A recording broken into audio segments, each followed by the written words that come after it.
béni à Renaissance au niveau des naissances, Renaissance, naissance.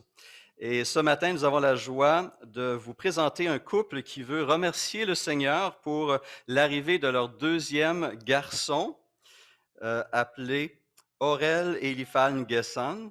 Et donc, j'inviterai Adélin et Stéphanie à s'approcher, si vous voulez bien, avec le petit Aurel et Eliphal. Et le petit frère, le grand frère, plutôt Aniel, qui est là aussi. Je vais mettre mon masque. Bonjour, bonjour. En fait, je vais vous inviter à venir ici. Je vais déplacer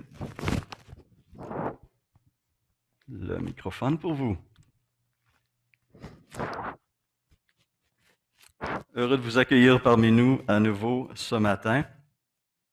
Pour ceux qui ne connaissent pas cette famille, Adelin est arrivé au Canada en 2019 et son épouse et le petit Daniel les a rejoints l'année suivante, 2018 et 2019. Cela fait 2 ans ce mois-ci, n'est-ce pas, que Stéphanie et Aniel, excusez-moi, sont réunis avec le mari-papa. Et le Seigneur vient de les bénir d'une manière toute particulière à nouveau à travers l'arrivée d'Aurel et Eliphal, nés le 4 mars dernier.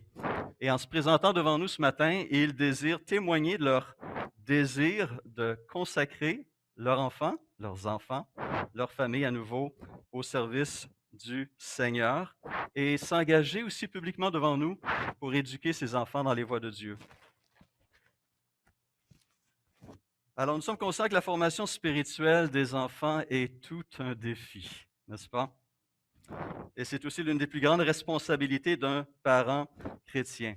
Et la présentation de leur enfant entre dans cette trajectoire, ce désir de donner une direction spirituelle à leur famille et à leurs enfants. Et nous sommes conscients aussi que le monde dans lequel ces enfants vont grandir est un monde qui ne reconnaît pas, n'est-ce pas, les voies de Dieu et qui communique très tôt, hein, dès qu'on rentre dans le système scolaire ou dès qu'on ouvre la télévision ou l'écran d'ordinateur ou des tablettes. Oui, peut-être le sortir. Hein? On va essayer de faire ça comme ça. Mieux comme ça encore.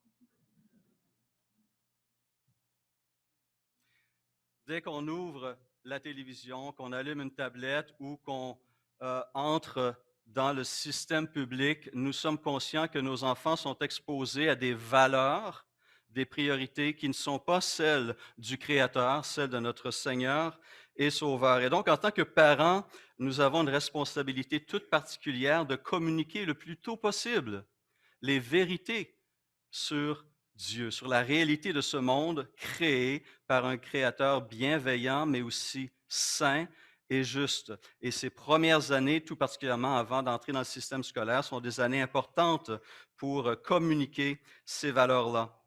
Comment s'y prendre? Quelles sont les façons de procéder? J'aimerais à nouveau, moi aussi, faire une lecture dans le livre des Proverbes. Au chapitre 4, on sait que le livre des Proverbes a été écrit par l'homme le plus sage au monde, une bonne partie du moins, le roi Salomon. Et il donne dans cet ouvrage-là de bons conseils.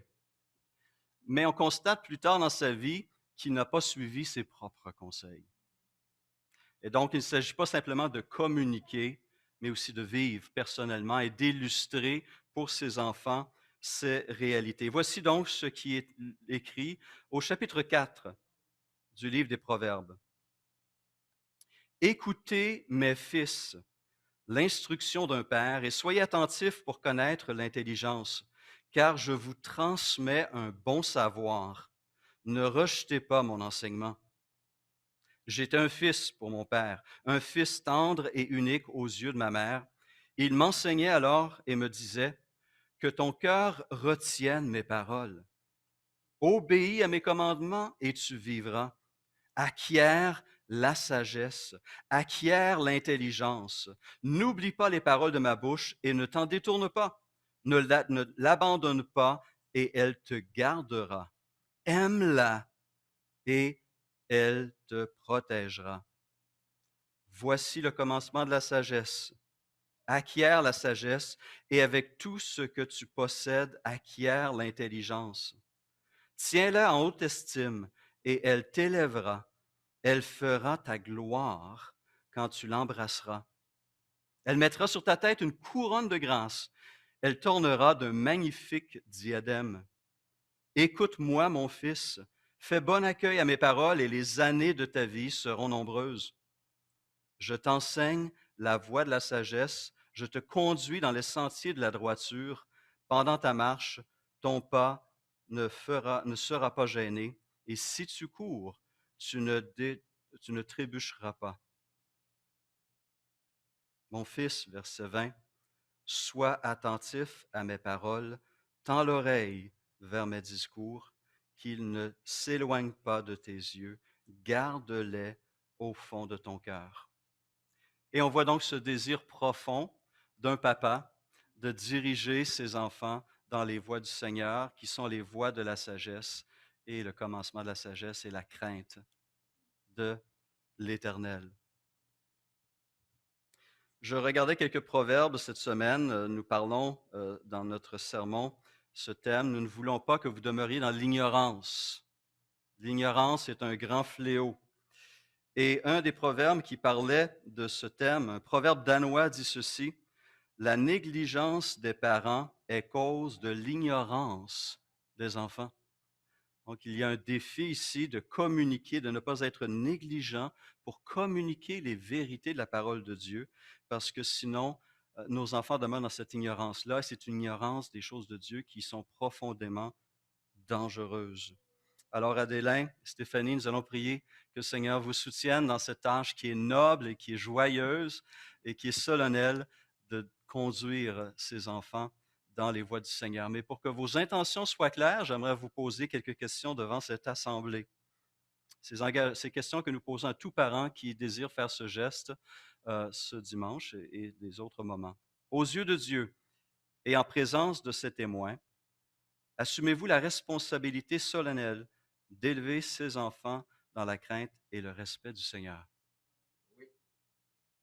Promettez-vous d'essayer de l'amener dès son jeune âge, dès leur jeune âge, à accepter Jésus-Christ comme sauveur et maître? Oui.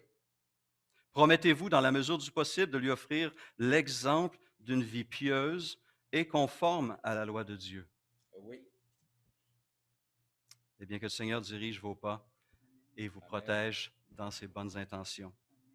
Et comme toujours, nous sommes conscients que cela se fait aussi en communauté, et j'invite la communauté Renaissance à se lever pour que nous puissions prier pour cette famille. Mais tout d'abord, permettez-moi avec plaisir. Bonjour, toi. Alors, ça va, Ariel? Ah. Est-ce qu'on peut rester comme ça encore quelques minutes? Oui, mon épouse est jalouse. Quelle joie. Seigneur, merci. Et toi, Aurel, je demande, comme toujours, cette bénédiction plusieurs fois millénaire de Nombre 6. Que l'Éternel te bénisse et te protège. Que l'Éternel te regarde avec bonté et qu'il te fasse grâce. Que l'Éternel veille sur toi et qu'il t'accorde sa paix. Amen.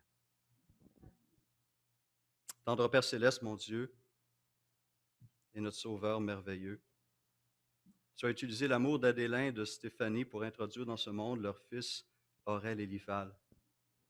Que cet enfant puisse aussi expérimenter ton amour parfait. Nous te prions que tout au long de sa vie, tu le guides dans les voies de la vérité et de la vie en Jésus-Christ. Façonne-le en son image. Donne-lui la force de caractère nécessaire pour pouvoir résister à la tentation et conduire sa vie selon tes préceptes. Qu'il puisse expérimenter ton pardon, ta grâce et ta vie. Et que ta paix, Seigneur, repose sur lui et sur chaque membre de sa famille. Amen. Je peux le garder? Non? Oui. Et voilà. Merci à vous. J'aimerais vous remettre aussi un petit certificat qui va vous rappeler cette journée importante, de cet engagement qui est pris et que ça puisse être un rappel aussi pour vous. Merci.